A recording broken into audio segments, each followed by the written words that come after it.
So I have some lines drawn out, you can see there, and I'm just painting in between them. Now, of course, this looks all very quick and easy and fast forward, but the real time version of painting, as you can see, is quite slow. So even a small 6 by 6 piece like this actually takes a long time to get done because you've got to very carefully, take your time with every little section.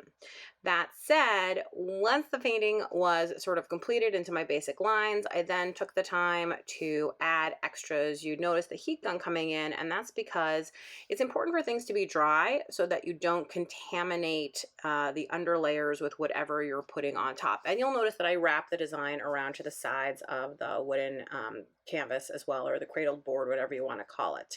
Here is the final piece. I even added a little bit of red collage into it. If you're interested in seeing the whole process from start to finish in real time, you can become a member at balzerdesigns.com. I hope to see you there. Thanks so much for watching.